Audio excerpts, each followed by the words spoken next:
जय माता दी बहनों, आप सबका एक बार फिर स्वागत है हमारे चैनल पर। धार्मिक कथाओं के अंतर्गत आज हम सुनेंगे वट सावित्री की कथा। वट सावित्री का व्रत महिलाएं अपने पति की दीर्घायु के लिए करती हैं। पति की लंबी उम्र हो, इसलिए यह व्रत ज्येष्ठ मास की अमावस्या को किया जाता है। इस व्रत को करने वाली स्त्रियां देवी सावित्री की तरह अपने पति के लिए लंबी आयु, आरोग्यता और सौभाग्य की कामना करती है। इस दिन सुहागन महिलाएं वट वृक्ष की पूजा करती हैं और सावित्री सत्यवान की कथा का पाठ करती हैं।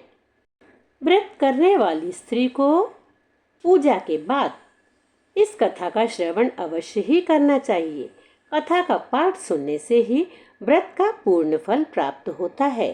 अतः सत्यवान सावित्री की कथा पूजा करने वाले को, व्रत करने वाले को अवश्य सुननी चाहिए।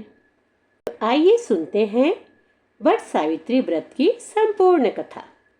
एक बार देवी पार्वती ने भगवान शिव से पूछा, हे प्रभु, आप सर्वज्ञ हैं, आप मुझे वह पुण्यकारी कथा सुनाइए जो महिलाओं के लिए अत्यंत शुभ फलदायक हो, पतिव्रता धर्म को दृढ़ करने वाली हो, सौभाग्य प्रदान करने वाली हो। प्रभास क्षेत्र में स्थित सावित्री देवी की कथा मुझे सुनाइए, जिसकी महिमा आज भी वट सावित्री व्रत के रूप में पूजी जाती है। तब भगवान शिव बोले, हे पार्वती, मैं तुम्हें एक ऐसी कथा सुनाता हूँ जो महिलाओं के लिए आस्था, शक्ति और पतिव्रता धर्म की अद्भुत मिसाल है।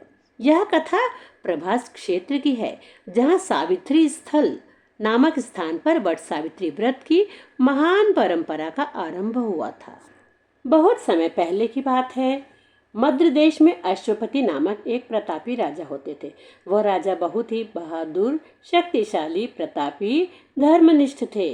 धर्म कर्म में बहुत निष्ठा थी उनकी, और वे सत्यवादी और क्षमाशील भी थे और अपनी प्रजा से बहुत प्यार करते थे।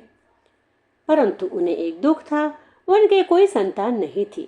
संतान प्राप्ति के लिए उन्होंने कई वर्षों तक नित्य सावित्री देवी की पूजा की। सावित्री देवी जो ब्रह्मा जी की पत्नी हैं। कई वर्ष तक पूजा की, उनके यज्ञ आदि करवाए। अंततः उनकी करीब 18 वर्ष तक उन्होंने उनकी पूजा की और यज्ञ करवाए। अंततः एक दिन देवी सावित्री प्रसन्न हुई। उनकी तपस्या और भक्ति से प्रसन्न होकर स्वयं देवी सावित्री प्रकट हुई और उन्हें पुत्री प्राप्ति का वरदान दिया। कुछ समय बाद राजा अश्वपति की रानी गर्भवती हुई और 9 माह बाद उन्होंने एक दिव्य कन्या को जन्म दिया। कन्या जन्म से ही बहुत दिव्य मालूम होती थी, जैसे साक्षात देवी का स्वरूप हो। वह कन्या रूप, गुण और तेज में स्वयं देवी सावित्री का अंश मानी जाती थी, जैसे स्वयं सावित्री देवी ने ही वह अंश उसका जन्म लिया हो। राजा ने सावित्री देवी की कृपा से प्राप्त होने के कारण अपनी पुत्री का नाम भी सावित्री ही रखा।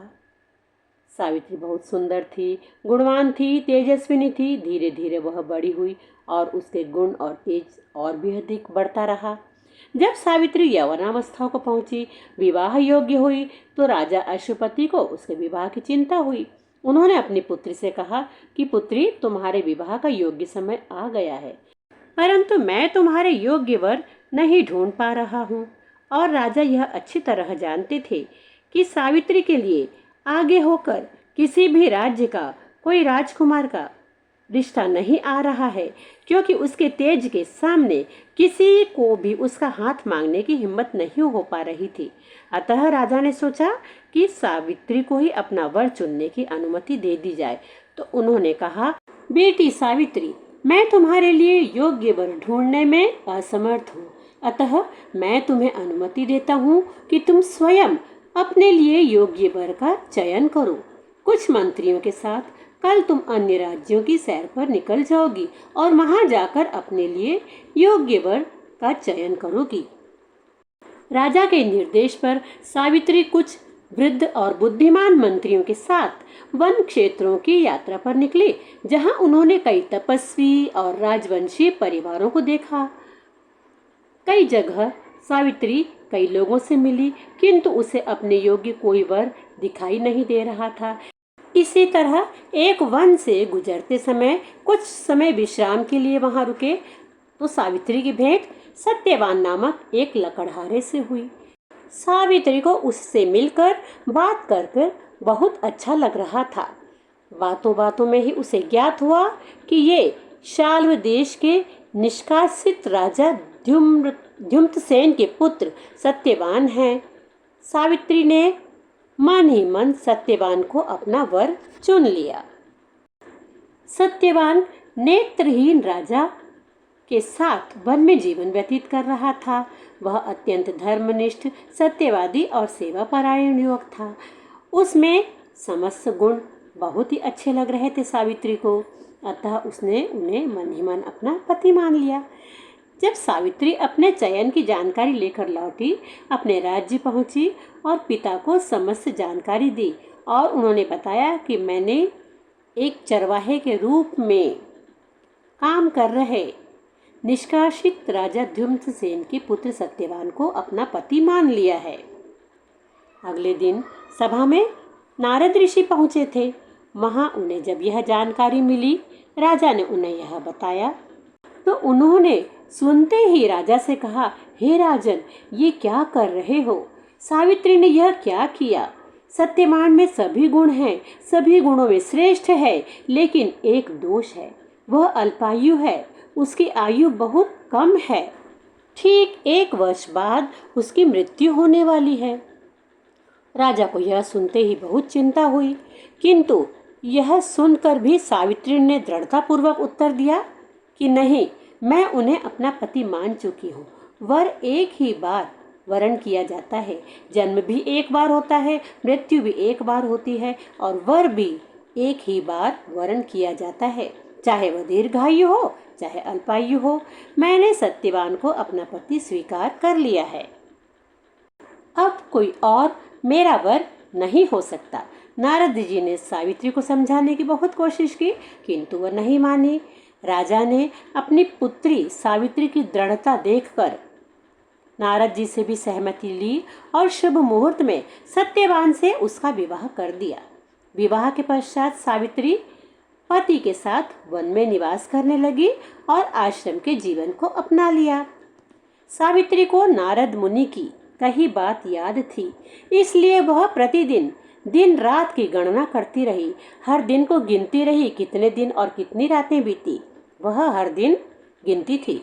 जब सत्यवान की मृत्यु के 3 दिन शेष रह गए थे, 3 दिन बचे थे। चूंकि सावित्री को नारद जी द्वारा बताई तिथि याद थी और 3 दिन बचे, तो उसने 3 दिन पहले सावित्री देवी का उपवास शुरू किया।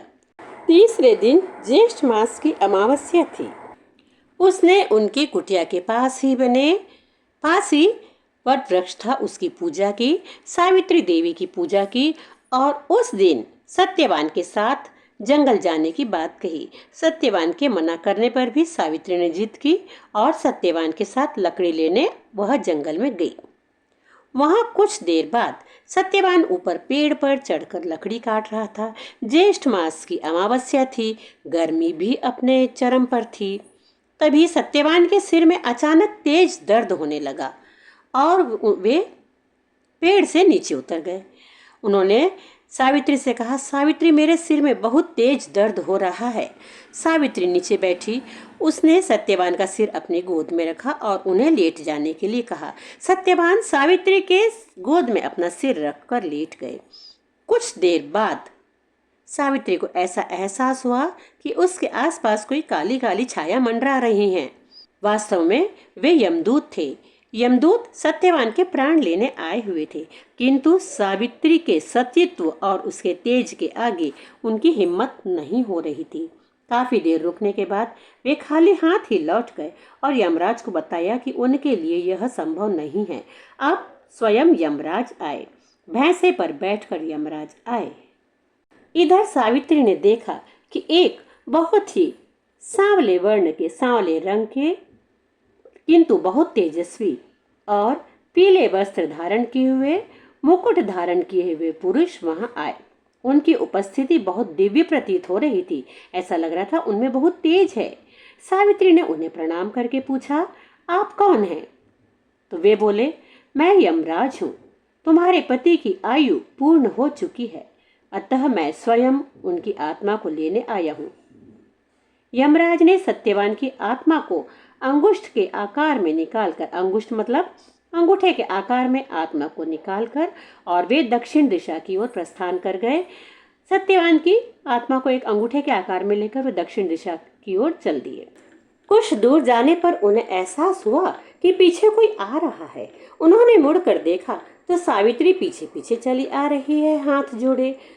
तब यमराज ने कहा, अरे तुम यहाँ कैसे आ रही हो?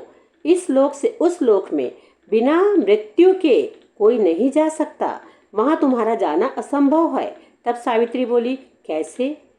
पतिव्रता स्त्री की तो वही गति होती है जहाँ उसके पति होते हैं। जहाँ मेरे पति होंगे वहीं मैं जाऊंगी, मैं तो उनके साथ ही जाऊंगी। यमराज बोले, नहीं, ऐसा नहीं हो सकता। और वे आगे बढ़े। कुछ दूर जाने के बाद फिर पीछे मुड़कर देखा तो सावित्री पीछे पीछे चली आ रही थी। उन्होंने कहा, देखो तुम मेरे साथ नहीं चल सकती हो, चाहो तो तुम इसके बदले मुझसे वर मांग लो। सावित्री ने बोला, नहीं, मुझे तो मेरे पति चाहिए। यमराज ने कहा, चलो एक नहीं तुम 3 वर मांग लो। तब सावित्री ने कहा, ठीक है। यमराज बोले, मांगो। सावित्री ने कहा, सबसे पहले तो मेरे अंधे सास ससुर की नैनों की ज्योति उन्हें वापस मिल जाए। तो यमराज बोले, तथास्तु, और आगे बढ़ने लगे। फिर देखा तो सावित्री आ रही थी। कहा, अब? तो सावित्री बोली, दूसरा वर महाराज। तो बोले, मांग लो। तब सावित्री ने कहा कि मेरे ससुर का खोया हुआ राज्य उन्हें प्राप्त हो जाए, पुनः प्राप्त हो जाए।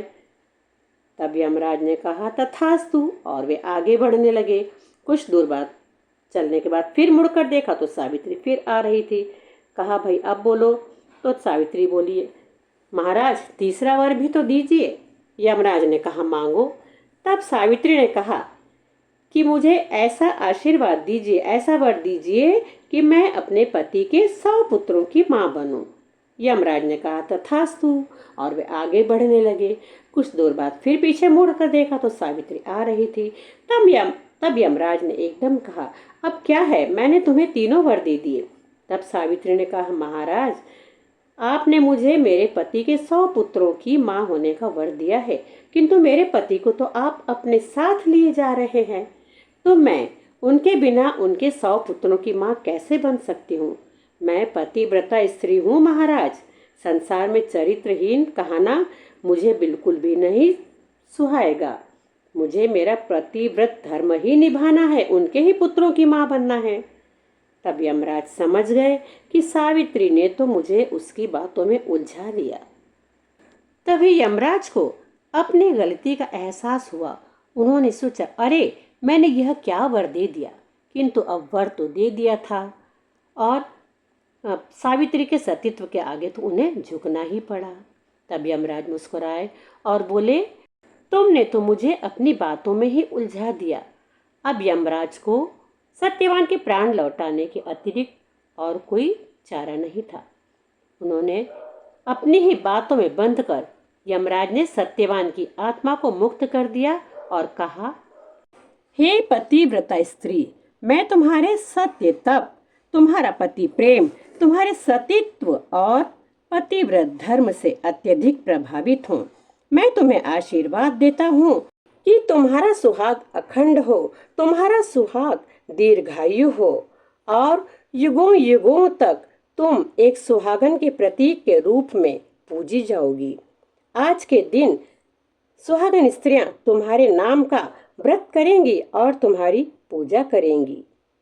अखंड सौभाग्यवती भव। ऐसा वरदान देकर यमराज चले गए। सावित्री वहां से उसी बरगद के पेड़ के नीचे आई जहां सत्यवान को सुलाया हुआ था। सत्यवान को जीवित पाकर वह बहुत खुश हुई और दोनों खुशी खुशी अपने घर वापस आए। वहां आकर देखा तो उनके माता पिता के नेत्रों की ज्योति वापस आ चुकी थी। राजा धुम्रसेन को उनका खोया हुआ राज्य भी वापस मिल चुका था। इस तरह सावित्री को इस व्रत को करने के फल स्वरूप अखंड सौभाग्य के साथ सब कुछ प्राप्त हो चुका था। तो यह थी वट सावित्री की कथा।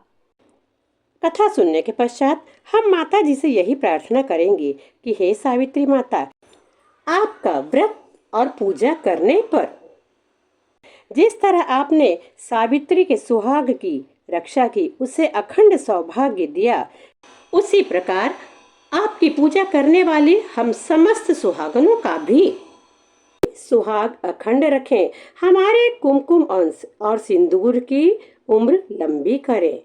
जय सावित्री माता। तो बहनों, यह थी वट सावित्री की व्रत की कथा। आपको यह कथा कैसी लगी? आपको कथा का यह वीडियो कैसा लगा? कृपया कमेंट करके मुझे ज़रूर बताएं। और वीडियो अच्छा लगा है तो इसे लाइक और शेयर ज़रूर करें। चैनल पर पहली बार हैं तो इसे सब्सक्राइब अवश्य करें। वीडियो को अधिक से अधिक शेयर करें और हाँ, कमेंट्स ज़रूर करें। वीडियो में अब तक बने रहने के लिए आप सबका बहुत बहुत धन्यवाद है। तो मिलते हैं एक नई कथा के साथ, नई धार्मिक कहानी के साथ अगले वीडियो में। तब तक के लिए जय माता दी।